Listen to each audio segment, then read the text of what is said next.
शुरू कर लेते हैं। नरेंद्र जी, कैसे देखते हैं आप फिलहाल ये जो करंट प्राइसेस हैं? एक तरफ ऑफ कोर्स यूएस की इन्वेंट्रीज में गिरावट है, साथ ही साथ यूएस की डिमांड में भी गिरावट है और काफी हद तक यही सीन हमने एशियन मार्केट्स में आता हुआ देखा। देखिए, अगर शॉर्ट टर्म और लॉन्ग टर्म दो जो है इस समय सिनेरियोज तेल के बाजार में पूरी दुनिया में चल रहे हैं, और शॉर्ट टर्म जो है वो ट्रेंड इस समय यही है, कुल मिलाकर के धारणा यही है कि तेल की सप्लाई जो है उसमें कोई दिक्कत नहीं है। जितनी तेल की आवश्यकता है उससे ज्यादा तेल जो बाजार में अवेलेबल है, और आने वाले जो कुछ महीने हैं उसमें भी स्थिति यही रहने वाली है। मतलब इमीडिएट फ्यूचर जो है उसमें डिमांड में कहीं से बढ़ोतरी होगी ऐसा नजर नहीं आता।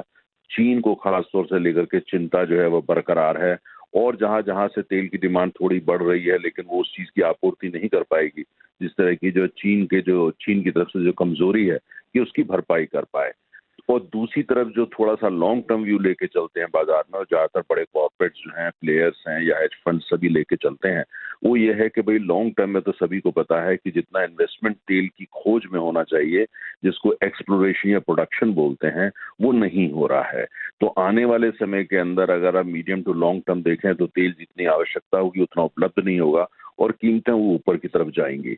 लेकिन आपको पता है ह्यूमन नेचर होती है, खासतौर से बाजार की नेचर होती है कि वो शॉर्ट टर्म ज्यादा देखता है। और अगर शॉर्ट टर्म के हिसाब से आप देखते हैं, आने वाले चंद महीने के अंदर कहीं डिमांड बढ़ने वाली नहीं है, सप्लाई बिल्कुल बरकरार है। मेजर जियोपॉलिटिकल जो टेंशंस बनी हुई हैं, लेकिन अभी लगता नहीं कि वहां कोई किस तरह का कोई ट्रिगर हो जाएगा कि कहीं सप्लाई डिसरप्शन हो जाए। तो इसलिए जो है बाजार यही मान के चल रहा है, ज्यादातर लोगों का मानना है कि तेल की कीमतें वो दक्षिण की दिशा में ही जाएंगी। बहुत नीचे जाएंगे ऐसा नहीं हो पाएगा, क्योंकि ओपेक वगैरह इंटरवीन करेंगे, और दूसरी तरफ जो है वो अमेरिका की कोशिश पूरी है वहां पे कि तेल की कीमतें कम रहे, लेकिन इतनी कम ना हो कि उनकी अर्थव्यवस्था के लिए परेशानी हो जाए। लेकिन कम कीमत तेल का होने का मतलब यह है कि जो डेमोक्रेटिक पार्टी की नॉमिनी है कमला हैरिस, वो चुनाव जीत सकती हैं और ट्रंप साहब हार सकते हैं।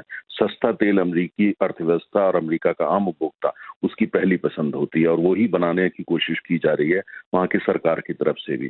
तो मुझे ऐसा लगता है चंद दो शब्दों में ये कि भाई आने वाले समय में कीमतें दबाव में रहने वाली हैं, दक्षिण की दिशा में जाएगी, बहुत कम नहीं होंगी, लेकिन अभी जो है वो फर्दर 70 के आसपास जा सकती हैं। अगर 70 पहुंच जाती है तो कोई अचंभे की बात नहीं होती, लेकिन लगातार वहां टिक जाएगी अभी ये कहना मुश्किल है।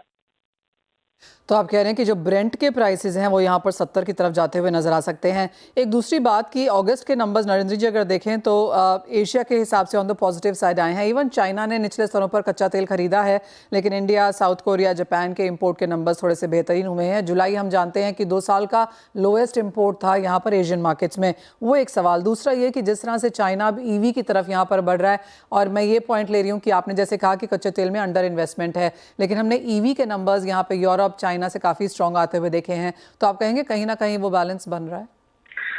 देखिए, जब पहले एशिया की बात करते हैं, आपने बिल्कुल सही कहा कि एशिया इसमें नंबर लिखे रखे हैं, उनमें थोड़ा सा जो है एंथुजियाज्म दिख रहा है, लेकिन वो ऐसा नहीं है कि उसको आप जो है भारी तेल की डिमांड में कन्वर्ट कर सकें।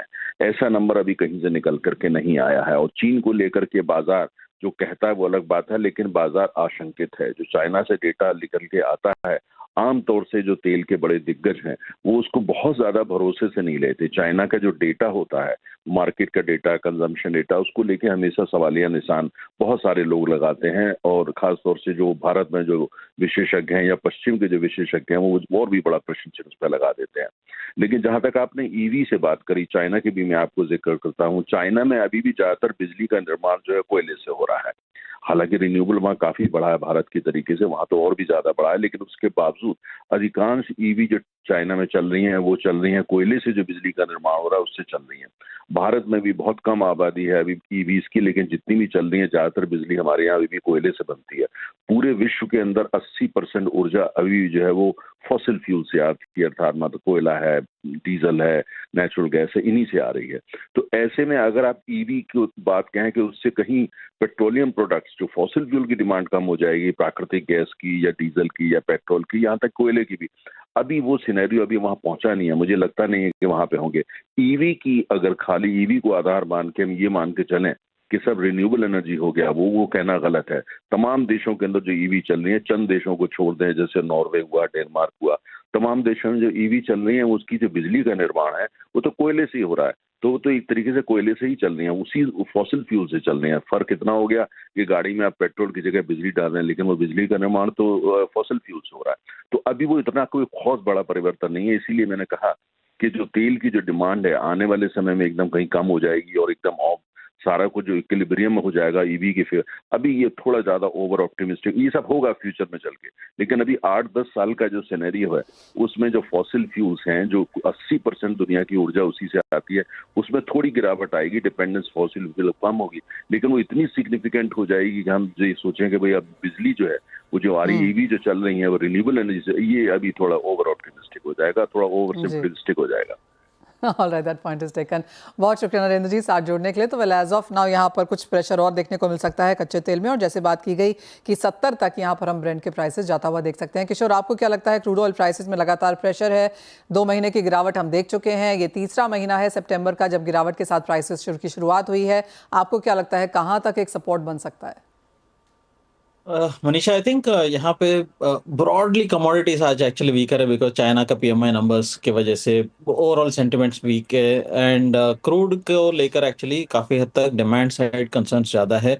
सो मेरे हिसाब से यहाँ पे डाउन साइड प्रॉब्ली 74-72 तक आ सकता है ब्रेंट, एंड आप WTI देखिएगा तो 70 के आसपास आ सकता है तो शॉर्ट टर्म में। तो हम लोग आई थिंक 60 टू 70 के आसपास इसमें बिकवाली का राय दे रहे हैं। 63-40 का आप स्टॉप लॉस मेंटेन कर सकते हैं ऊपर में, और टारगेट्स आप 6150 और 6100 तक भी आप डाउन साइड रख सकते हैं। अगेन यहाँ पे थोड़ा बहुत जो रिस्क प्रीमियम्स हायर है, आप ऑप्शन के साइड जाएंगे तो थोड़ा बहुत अभी जो हौतीस ने तो ऑयल टैंकर्स को अटैक किया है, सो वो एक जो अनसर्टेनिटी है वो बने रहेगा, बट उसके बावजूद अंडरलाइंग फंडामेंटल्स है वो वीक है, स्पेशली डिमांड साइड से। तो यहाँ पे अंडरलाइंग टोन जो है वो बेरिश ही रहेगा। साथ ही साथ यहाँ पर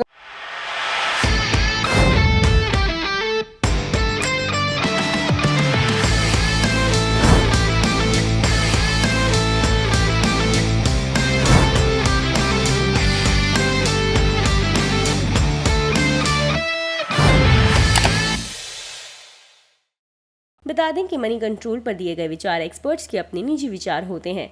वेबसाइट या मैनेजमेंट इसके लिए उत्तरदायी नहीं है।